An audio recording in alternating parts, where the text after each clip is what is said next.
నమస్తే, welcome to pen power news. నేను తరంగిణి. ముందుగా బులెటిన్ లో హెడ్లైన్స్ చూద్దాం. ఏపీ సర్కార్ కీలక నిర్ణయం, ఆలయాల తనిఖీల కోసం ప్రత్యేక అధికారులు.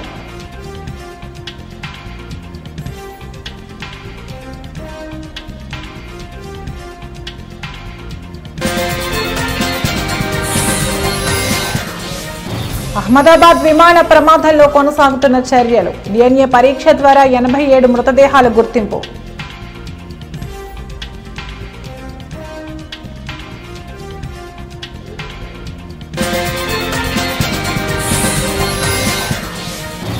బీఆర్ఎస్ ఎమ్మెల్యే కౌశిక్ రెడ్డికి షాక్, పిటిషన్ను కొట్టివేసిన హైకోర్టు.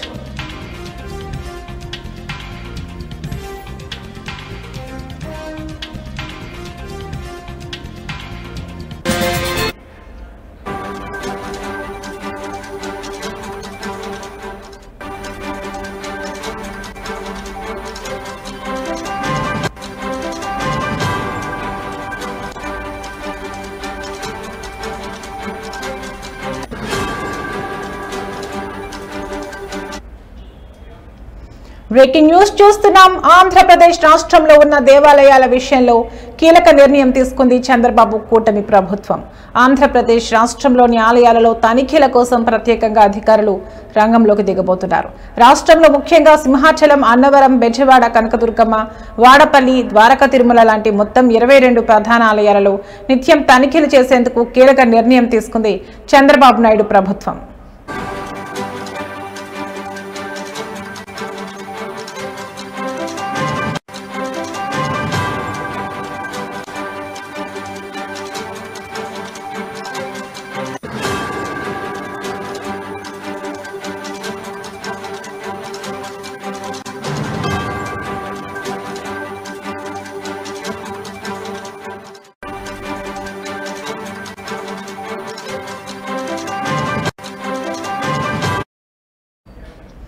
ఈ 22 ప్రధాన ఆలయాలలో తరచూ తనిఖీలు చేసేందుకు ప్రత్యేకంగా అధికారులను నియమించింది.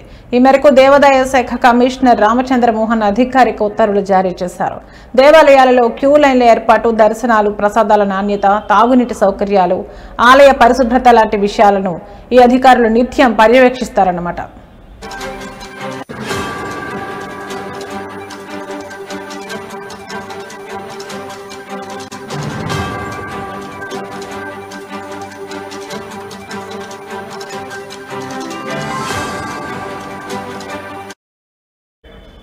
ఎలాంటి లోపాలున్నా ఈ అధికారులు గుర్తించి ప్రత్యేక నివేదిక ప్రభుత్వానికి ఇస్తుందని తెలుస్తోంది.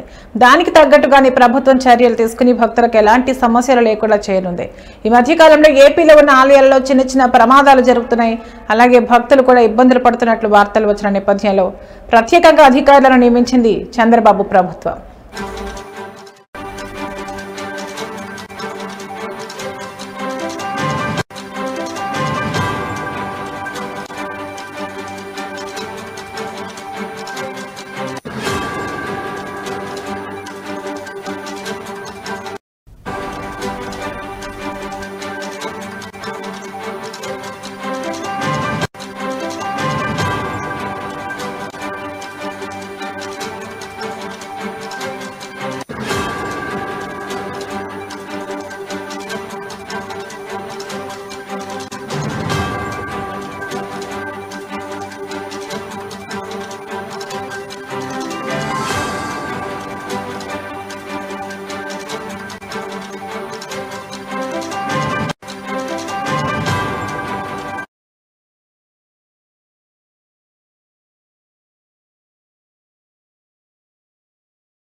అహ్మదాబాద్ లో ఇటీవల జరిగిన ఎయిర్ ఇండియా విమాన ప్రమాదంలో మరణించిన వారి మృతదేహాల గుర్తింపు ప్రక్రియ కొనసాగుతోంది. అహ్మదాబాద్ సివిల్ ఆసుపత్రిలో DNA పరీక్ష ద్వారా ఇప్పటి వరకు 87 మృతదేహాలను అధికారులు గుర్తించారు. ఇప్పటికే 47 మృతదేహాలను కుటుంబ సభ్యులకు అప్పగించారు. ఇక మిగతా గుర్తింపు మృతదేహాలను సైతం కుటుంబ సభ్యులకు అప్పగించనున్నారు. ఇక ఇదే ప్రమాదంలో ప్రాణాలు కోల్పోయిన గుజరాత్ మాజీ సీఎం విజయ్ రూపానీ డెడ్ బాడీని అధికారులు DNA పరీక్ష ద్వారా గుర్తించిన విషయం తెలిసిందే. నేడు రూపానీ అంత్యక్రియలు ప్రభుత్వ లాంఛనాలతో జరగనున్నాయి.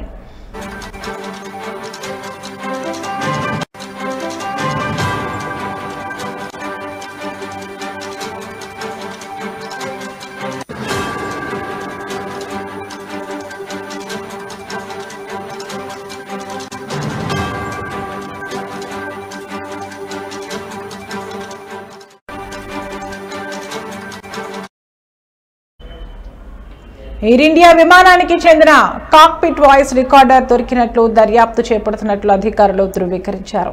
విమాన ప్రమాదం ఎందుకు ఎలా జరిగిందన్న అంశాలను కనుగొనడంలో కాక్పిట్ వాయిస్ రికార్డర్ కీలకం కానుంది. గత వారం ఎయిర్ ఇండియాకు చెందిన డ్రీమ్ లైనర్ ఫ్లైట్ అహ్మదాబాద్ లో కుప్పకూలిన విషయం తెలిసిందే. లండన్ బయలుదేరిన విమానం టేకాఫ్ అయిన నిమిషాల వ్యవధిలోనే ఓ బిల్డింగ్ పై కుప్పకూలిపోయింది. ఈ ఘటనలో దాదాపు 270 మందికి పైగా ప్రాణాలు కోల్పోయారు. పలువురు గాయపడ్డారు. క్షతగాత్రులు అహ్మదాబాద్ లోని సివిల్ ఆసుపత్రిలో చికిత్స పొందుతున్నారు. మరోవైపు విమాన ప్రమాద ఘటనపై అధికారులు దర్యాప్తు కొనసాగిస్తున్నారు.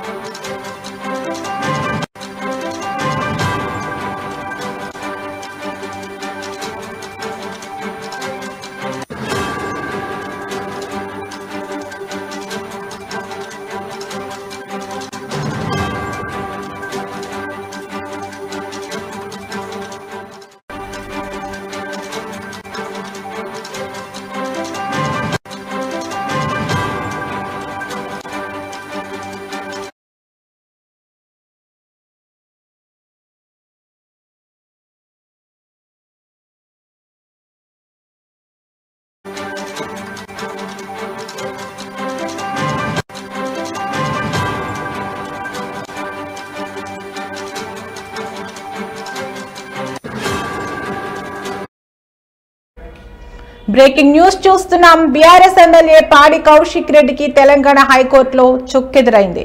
కౌశిక్ రెడ్డి హైకోర్టులో దాఖలు చేసిన పిటిషన్ను ఇవాళ హైకోర్టు కొట్టివేసింది. సుబేదారి PS లో తనపై నమోదైన కేసు కొట్టేయాలంటూ కౌశిక్ రెడ్డి హైకోర్టును ఆశ్రయించిన విషయం తెలిసిందే. గతంలో క్వారీ యజమాని మనోజ్ ను కౌశిక్ రెడ్డి బెదిరించారనే ఆరోపణలు వెలుగులోకి వచ్చాయి. కమలాపురం మండలం వంగపల్లిలో క్వారీ మనోజ్ నిర్వహిస్తున్నారు. మనోజ్ భార్య ఉమాదేవి ఫిర్యాదు మేరకు కౌశిక్ రెడ్డిపై సుబేదారి PS లో కేసు నమోదైంది.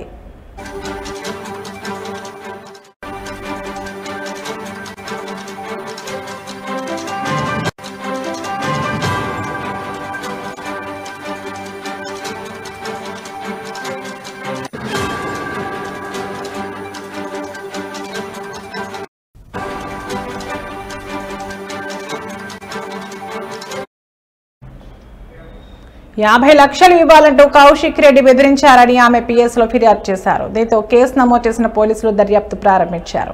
ఈ నేపథ్యంలోనే తనపై నమోదైన కేసును కొట్టివేయాలని ఏప్రిల్ నెలలో కౌశిక్ రెడ్డి హైకోర్టులో పిటిషన్ దాఖలు చేశారు.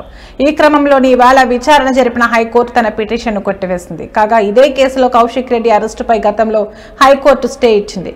దర్యాప్తునకు సహకరించాలని ధర్మాసనం ఆదేశాలు ఇచ్చింది. రాజకీయ కక్షల కారణంగానే ఈ కేసు నమోదు చేశారని కౌశిక్ రెడ్డి తరపు న్యాయవాది నాడు కోర్టులో వాదనలు వినిపించారు.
బ్రేకింగ్ న్యూస్ చూస్తున్నాం. రాష్ట్రంలోని పలు ప్రాంతాల్లో వచ్చే 3 రోజుల పాటు తేలికపాటి నుంచి మోస్తరు వర్షాలు కురిసే అవకాశం ఉందని వాతావరణ శాఖ వెల్లడించింది.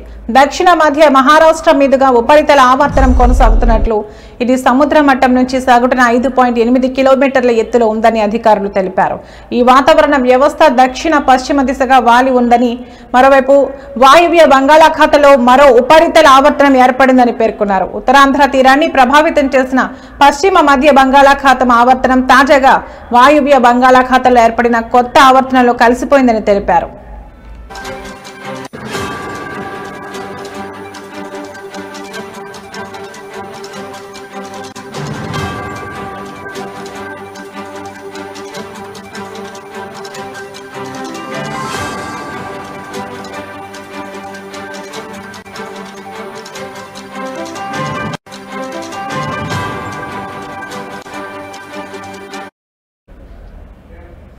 దీని ప్రభావంతో రాష్ట్రంలోని దక్షిణ ఉత్తర జిల్లాలో వర్షాలు కురుస్తాయని వాతావరణ నిపుణులు సూచించారు.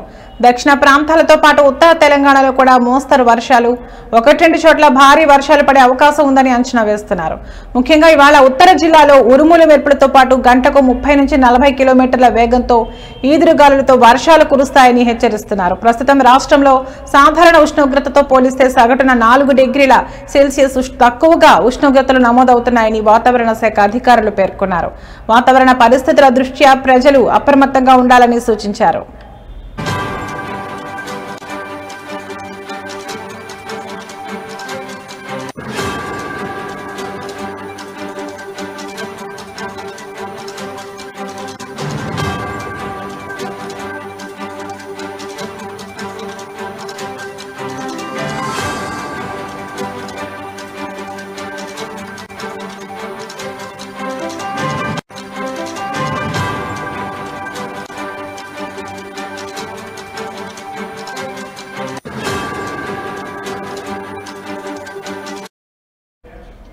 రాష్ట్రంలోని పలు ప్రాంతాల్లో వచ్చే 3 రోజుల పాటు తేలికపాటి నుంచి మోస్తరు వర్షాలు కురిసే అవకాశం ఉందని వాతావరణ శాఖ వెల్లడించింది. దక్షిణ మధ్య మహారాష్ట్ర మీదుగా ఉపరితల ఆవర్తనం కొనసాగుతున్నట్లు, ఇది సముద్ర మట్టం నుంచి సగటున 5.8 కిలోమీటర్ల ఎత్తులో ఉందని అధికారులు తెలిపారు. ఈ వాతావరణ వ్యవస్థ దక్షిణ మధ్య దిశగా వాలి ఉందని, మరోవైపు వాయువ్య బంగాళాఖాతంలో మరో ఉపరితల ఆవర్తనం ఏర్పడిందని పేర్కొన్నారు. ఉత్తరాంధ్ర తీరాన్ని ప్రభావితం చేసిన పశ్చిమ మధ్య బంగాళాఖాతం ఆవర్తనం తాజాగా వాయువ్య బంగాళాఖాతంలో ఏర్పడిన కొత్త ఆవర్తనంలో కలిసిపోయిందని తెలిపారు.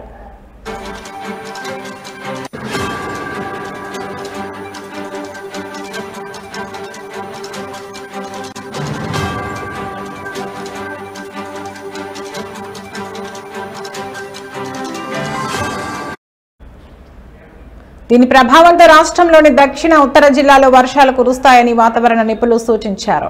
దక్షిణ ప్రాంతాలతో పాటు ఉత్తర తెలంగాణలో కూడా మోస్తరు వర్షాలు, 1-2 చోట్ల భారీ వర్షాలు పడే అవకాశం ఉందని అంచనా వేస్తున్నారు. ముఖ్యంగా ఇవాళ ఉత్తర జిల్లాలో ఉరుములు మెరుపులతో పాటు గంటకు 30 నుంచి 40 కిలోమీటర్ల వేగంతో ఈదురుగాలులతో వర్షాలు కురుస్తాయని హెచ్చరిస్తున్నారు.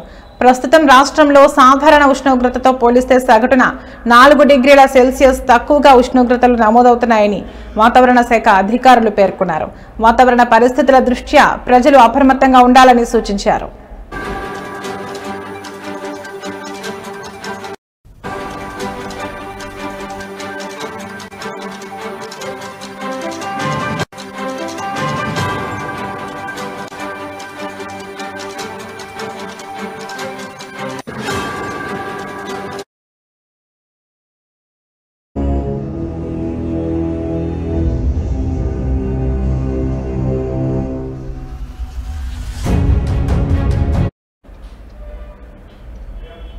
నంద్యాల జిల్లా శ్రీశైలంలో ముక్కంటి మల్లన్న ఆలయానికి భక్తుల రద్దీ పెరిగింది. పైగా వేసవికాలం సెలవులు చివరి ఈ రోజు కావడంతో క్షేత్రంలో భక్తుల రద్దీ అనూహ్యంగా పెరిగింది.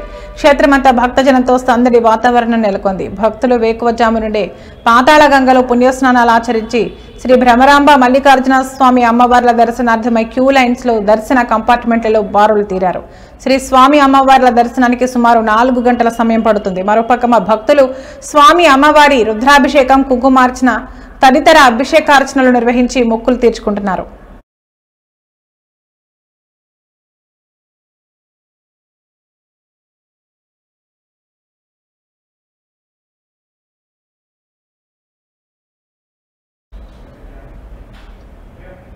ఇవి ఇప్పటివరకున్న బులెటిన్ అప్డేట్స్. మరో బులెటిన్లో మళ్ళీ కలుద్దాం. నమస్తే.